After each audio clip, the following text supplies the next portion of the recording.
বিশ্বকাপের আঙিনায় এখন বায়ার্ন মিউনিখের ফুটবলারদের জয়গান। টুর্নামেন্টের শুরুটা হয়েছে বাভারিয়ানদের জন্য স্বপ্নের মতো। হ্যারি কেইন, মাইকেল ওলিস এবং লুইস দিয়াস নিজেদের প্রথম ম্যাচে বায়ার্নের আক্রমণ ভাগের ত্রয়ী প্রতিপক্ষের রক্ষণভাগ চূর্ণ বিচূর্ণ করে তুলে নিয়েছেন ম্যাচ সেরার খেতাব।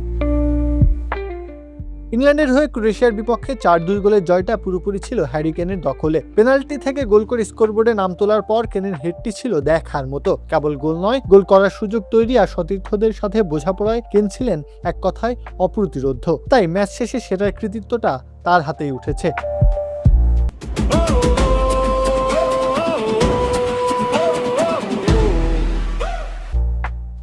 সেনেগালের বিপক্ষে ফ্রান্সের জয়ে কিলিয়ান এমবাপে জোড়া গোল করলেও আসল জাদুকর ছিলেন মাইকেল ওলিস। গোল করানো থেকে শুরু করে আক্রমণ সাজানো সবই করেছেন তিনি। পুরোটা সময় মাঠের নিয়ন্ত্রণ ছিল তার পায়ে। ওলিসের ক্লিনিক্যাল পারফরমেন্সই তাকে ম্যাচ সেরার মর্যাদা এনে দেয়। রিয়াল মাদ্রিদ কেন তাকে পেতে মরিয়া, তার যথার্থ উত্তর যেন এই ম্যাচে দিয়ে রাখলেন এই বায়ার্ন তারকা।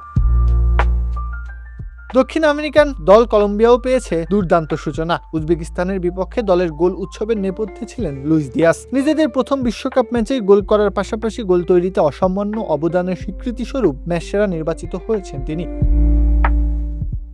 শুধু এই ত্রয়ী নয়, কুরাসাওদের বিপক্ষে জার্মানির 7-1 গোলের বিশাল জয়ে জামাল মুসিয়ালার গোল পাওয়াটা বায়ার্ন ভক্তদের জন্য বড় স্বস্তির। ইনজুরির ধকল কাটিয়ে মুসিয়ালা যেভাবে ছন্দে ফিরেছেন, তাতে ইউরোপিয়ান ফুটবলের আসন্ন মৌসুমে বায়ার্ন যেন ফের অপরাজেয় হয়ে ওঠার বার্তায় দিচ্ছে।